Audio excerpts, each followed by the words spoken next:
मुनव्वर हुसैन। मैं अब आपको गाड़ी के उस फंक्शन के बारे में बताऊंगा जिसके बारे में कोई भी ड्राइवर, कोई भी उस्ताद, कोई भी टीचर नहीं बताता। यानी गाड़ी का जो गियर सिस्टम है, automation system, gear change system, इसकी जो बुनियादी मालूमात है वो हर ड्राइवर को होना बहुत ज़रूरी है।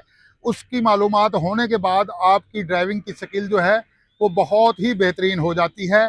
ये बात आपके जहन में होनी चाहिए, क्योंकि एक गियर शिफ्ट करते वक्त गाड़ी जो झटका लेती है वो सिर्फ ड्राइवर को सही मालूमात ना होने की वजह से वो गाड़ी झटका लेती है। अगर ड्राइवर को पूरी समझ हो गाड़ी के गियर सिस्टम की बुनियादी चीज़ों की तो उसे फिर उससे गाड़ी कभी झटका नहीं लेती। याद रहे कि इंजन एक पावर प्रोड्यूस करने वाली मशीन है। इसके साथ आप कोई भी चीज़ चला सकते हैं। आप इससे बिजली का जनरेटर चला सकते हैं, ट्यूबवेल चला सकते हैं, आटे वाली चक्की चला सकते हैं, अलगर्ज के कोई भी घूमने वाली चीज जो है वो इससे चला सकते हैं, इंजन से है। अच्छा, तो यहां पर हम इससे गाड़ी चलवाते हैं। ये गियर बॉक्स का सिस्टम अलहदा होता है और ये इंजन अलहदा। ये दो पार्ट हैं, इन दोनों पार्टों को आपस में जोड़ा जाता है। ये देखें, ये काबले हैं इंजन के, और ये इंजन है और ये गियर बॉक्स है, इसको आपस में जोड़ा गया है। अच्छा, इसके दरमियान दो चीजें होती हैं, एक होता है फ्राई व्हील और एक होती है क्लच प्लेट। जब गाड़ी का इंजन स्टार्ट होता है तो गियर बॉक्स जो है वो बिल्कुल सुकून से खड़ा होता है। हम पहला गियर लगाकर जब क्लच छोड़ने लगते हैं तो वहां पर अगर हमसे जरा सा भी गलती हो जाए तो गाड़ी झटका लेकर बंद हो जाती है। अगर अच्छे तरीके से क्लच ना छोड़ सकें तो गाड़ी झटका लेके बंद हो जाती है। और अगर क्लच सही से छोड़ा जाए, अगर क्लच सही से छोड़ा जाए तो गाड़ी झटका नहीं लेती। उसकी वजह क्या होती है? उसकी बुनियादी वजह यह होती है कि गाड़ी का इंजन चूंकि घूम रहा होता है, उसका यानी फ्राई व्हील घूम रहा होता है, इधर क्लच प्लेट रुकी हुई होती है, इसने जाकर उसके साथ इस तरह मिलना होता है। अगर हम उसको एकदम से मिला देंगे यानी क्लच छोड़ देंगे तो वो एकदम से मिल जाएगी, तो इंजन पर लोड पड़ेगा और इंजन एकदम से झटका मार के बंद हो जाएगा, क्योंकि इंजन को गाड़ी खींचने के लिए ज्यादा पावर की जरूरत होती है। वो पावर तो हम दे नहीं रहे, क्लच गलती से ज्यादा छोड़ दिया, वो जैसे ही क्लच प्लेट उसके साथ इस तरह मिली तो उसी वक्त जो है गाड़ी झटका लेगा। क्लच प्लेट जो है फ्राई व्हील के साथ, फ्राई व्हील इंजन के साथ होता है और क्लच प्लेट गियर बक्से के साथ। अच्छा, ये दोनों आपस में आराम से जब ये मिलते हैं तो साथ में हम दूसरे पैर से एक्सीलेटर देते हैं। ये हमने हल्का सा क्लच छोड़ा, ये फ्राई व्हील इंजन का और गियर बक्स की क्लच प्लेट आपस में मिल गए। जैसे ये मिलेंगे गाड़ी चलना शुरू हो जाएगी। तो ये है सही बुनियादी असूल इसका कि जब ये फ्राई व्हील है इंजन का, ये चल रहा है, ये अपनी नॉर्मल स्पीड पे चल रहा है, इधर से रुकी हुई चीज जब इसके साथ आकर मिलेगी तो इसके ऊपर एकदम दबाव पड़ेगा। जैसे ही दबाव पड़ेगा तो गाड़ी झटका लेकर बंद हो जाएगी, बंद हो जाएगी।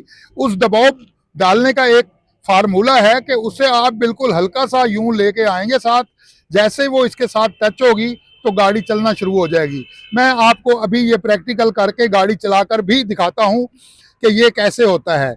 जैसे ही क्लच छोड़ेंगे, ये फ्राई व्हील है, ये क्लच प्लेट है, ये दोनों आपस में यूं मिलेंगी, जैसे ही मिलेंगी तो गाड़ी चलना शुरू हो जाएगी। अगर वहां पर हल्की सी भी हमने बेहतियाती की क्लच छोड़ने में तो गाड़ी झटका खाकर बंद हो जाएगी।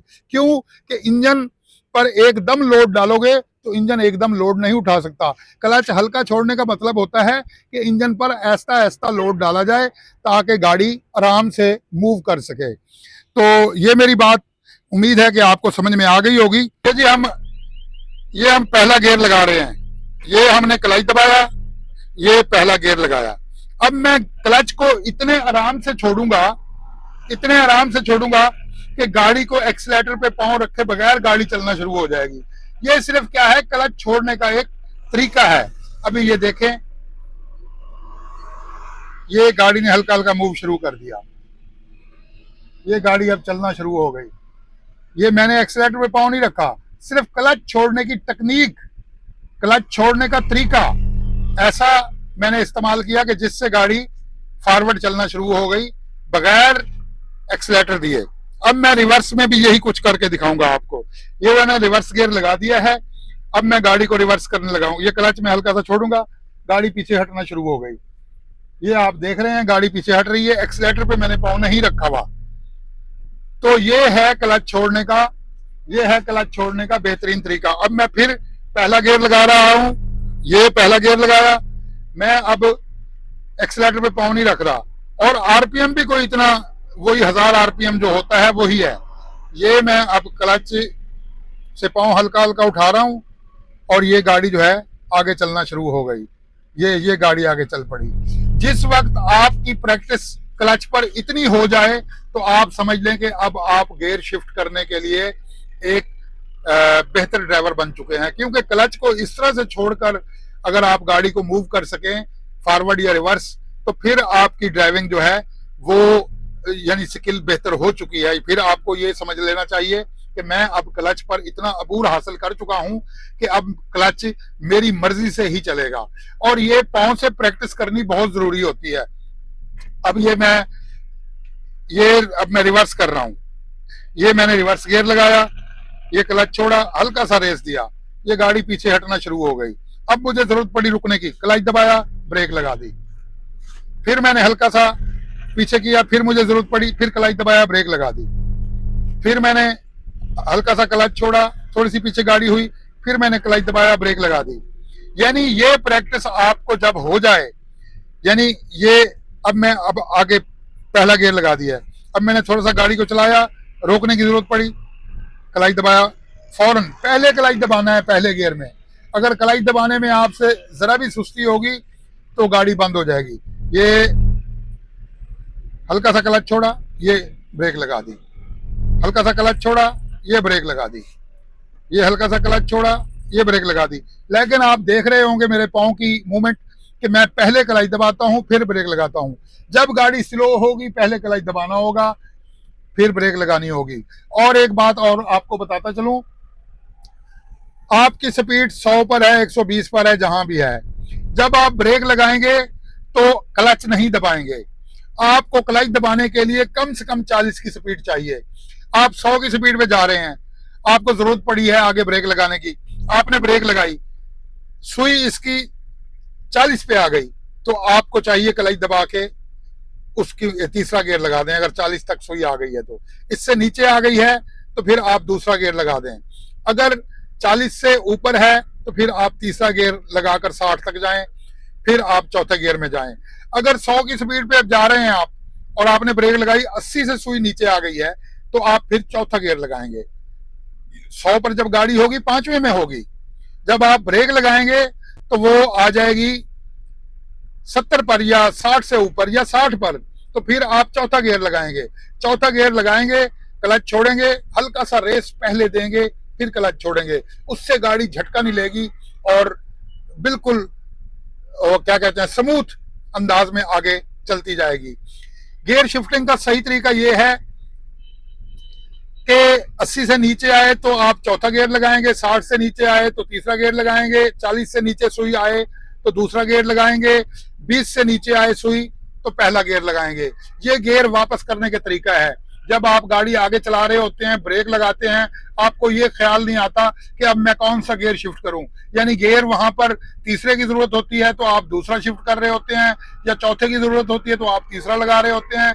इसलिए इस सिस्टम को और इस तरतीब को याद रखना बहुत जरूरी है। तो मैं आपको ये बार बार रिपीट नहीं करता, अगर कुछ चीजें याद ना आए तो आप वीडियो को रिवर्स करके देख लिया करें ताकि आपको वो समझ में आ जाए।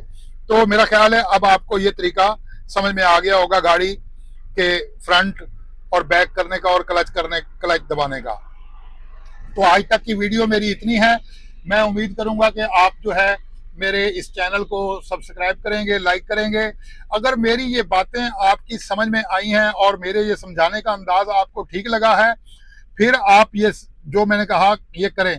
अगर आपको मेरा अंदाज पसंद नहीं आया और ठीक नहीं लगा तो आप कमेंट्स करके मुझे बता सकते हैं कि आपका ये तरीका जो है ये समझाना ठीक नहीं है, या जो भी एतराज हो मेरे समझाने पर वो आपको करने का पूरा हक है।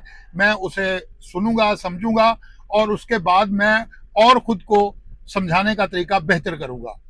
तो आज तक इतना। खुदा हाफिज।